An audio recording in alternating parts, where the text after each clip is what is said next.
Thank you. Mr. Vice President, distinguished friends, it is a distinct honor and pleasure to welcome you and your delegation on behalf of the government of the Republic of Cyprus and the people of Cyprus.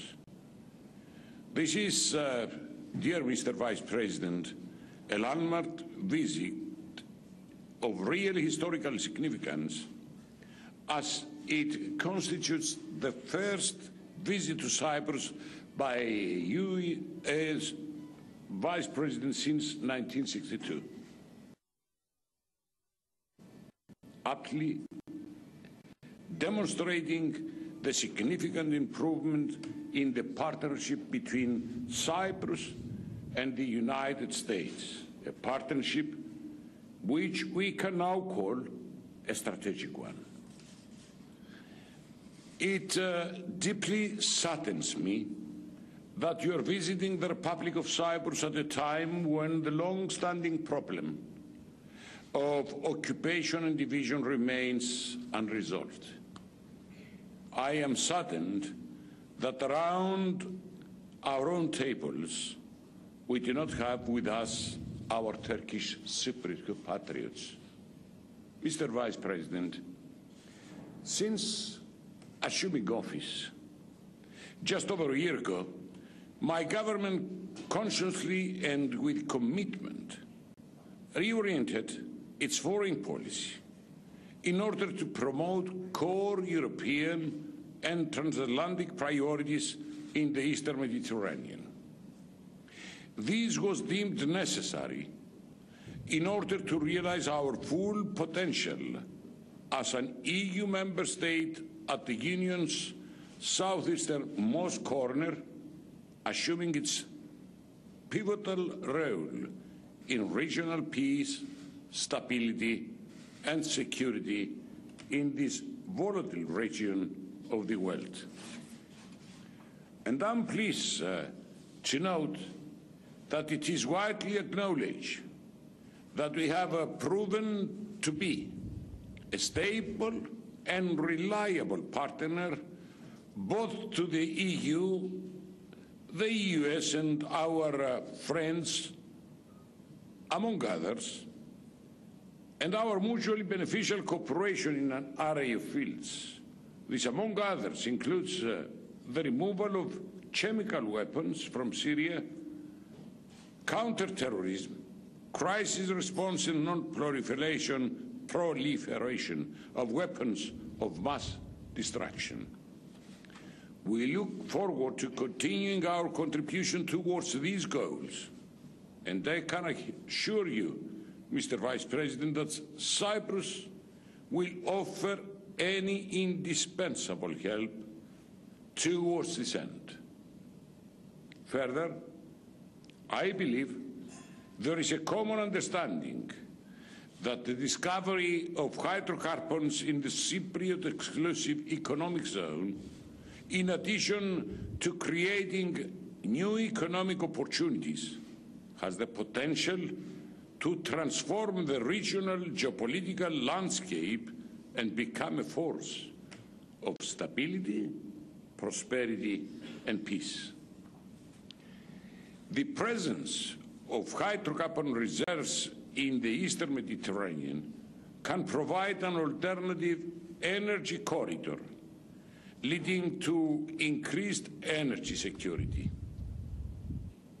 In this regard, what the government of the Republic of Cyprus is expecting from a strategic partner is to secure our sovereign rights to explore and exploit the natural resources in our exclusive economic zone. To this end, Mr. Vice President, I have no doubt that we will receive the support of the United States.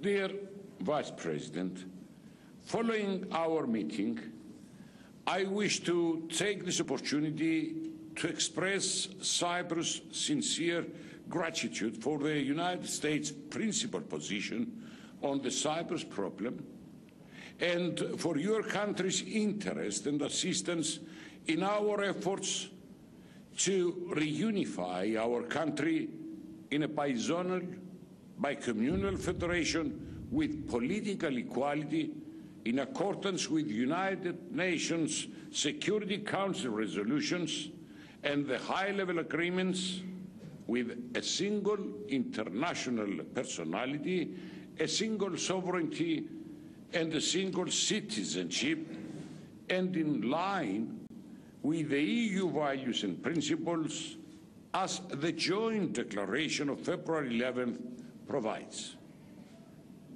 In this respect, please allow me to also convey my government's sincere appreciation for your personal interest, commitment, and for devoting so much of your personal time to achieving a breakthrough on the Cyprus problem.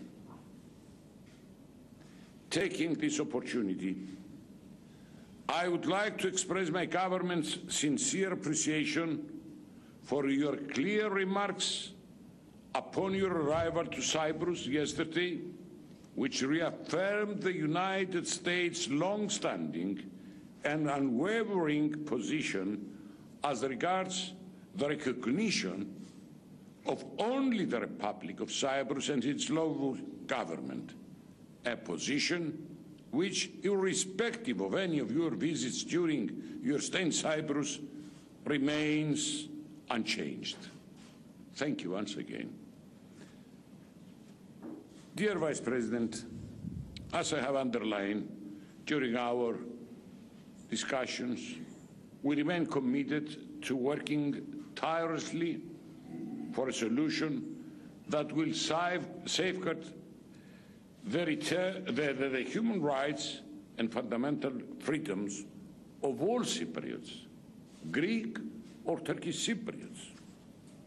And I would like to once more reiterate that my vision is to experience in my country what you, Mr. Vice President,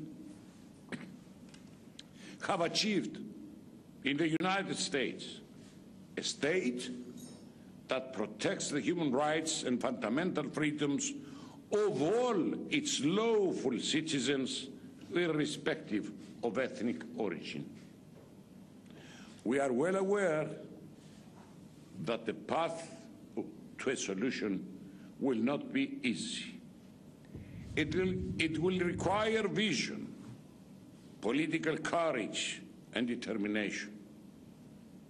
It is my strong conviction that bold confidence-building measures can have a catalytic effect on the negotiations by providing a dynamic impetus, enhancing trust between Greek and Turkish Cypriots, and of course rebuilding hope and confidence in a solution, but as well as testing the Turkish intentions.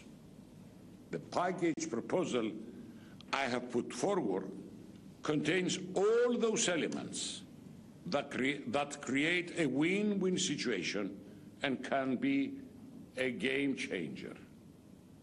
I do hope that Turkey, which has a most decisive role to play in the Cyprus problem, will adopt a productive stance, not only as regards the implementation of confidence-building measures, but especially towards the aim of reaching a settlement. Mr. Vice President, concluding, I would like to express my gratitude to the United States and to you personally, as I know that you were one of the first American politicians to talk about the need to end the illegal occupation of Cyprus and return of Varosha. One of those for believing both in the importance of reuniting Cyprus and the need to implement confidence-building measures while negotiations are underway. We do count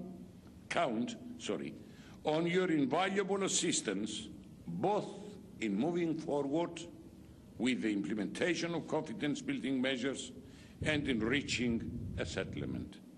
We hope that our common efforts will soon materialize. Please, ladies and gentlemen, join me in a warm toast to the health and happiness of Vice President Biden, as well as the members of his accompanying delegation. Dear Vice President, I warmly welcome you to Cyprus. All the best. Cheers. Your Beatitude, Mr. President, distinguished leaders, let me begin by saying a simple thank you. Thank you for the hospitality that's been extended to me and my wife, Jill.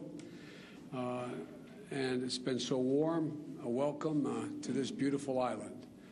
I've been waiting over 40 years to come to Cyprus, and it is not disappointed. The birthplace of Aphrodite, the crossroads of civilization, and I might add, a genuine strategic partner to the United States of America. I am known in Washington as the White House optimist, as if I am the new guy on the block. The fact I've been there longer than all the rest does not dim my optimism. The fact of the matter is that it's natural that my toast today will be about the future. And I believe that for both our countries, the best days are ahead for both of us. In America, we are emerging from a recession and 2 wars. Our businesses have added 9.2 million jobs for 50 straight months. We have ended 1 war and are ending another. And we're moving forward on health care, education, energy exploration. And as I said when I was recently in China, it's never, ever, ever been a good bet to bet against America. We're back, and we're with you.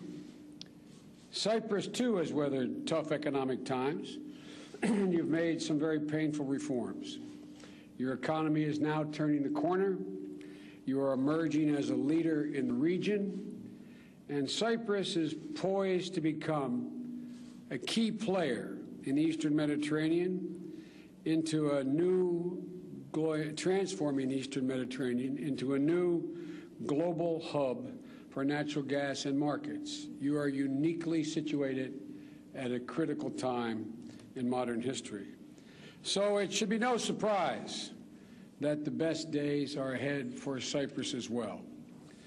We've been working together for a long time. We're working even more closely together now to promote trade and investment, to counter terrorism, prevent the spread of weapons of mass destruction, as the President pointed out. And we're partners in the biggest issues of the day: the removal of serious chemical weapons, the prevention of Iran from acquiring a nuclear weapon, and responding to Russian intervention in Ukraine. This is not just a strategic partnership, it's a growing partnership. I believe, as you do, Mr. President, it is possible to reach a settlement that reunites Cyprus as a bizonal, bi-communal federation. And let me state again what I've said to you in private and your colleagues. The United States stands prepared to provide any assistance that we can toward you accomplishing that end. And think about it. Think about where we can go if we can free the next generation from the conflicts of the past. Once that is done, there is simply no limit to what Cyprus can achieve and to what this partnership between Cyprus and the United States can achieve. As you pointed out, I am the first Vice President since Lyndon Johnson to visit Cyprus, and I'm honored. I've been honored to have a chance to play some small part in helping move this relationship even a step further. So I'd like to raise my glass in a toast If I can find my glass, there you go. And a toast to your future, to America's future, to the future of our partnership, and of course to your health. May God bless you all.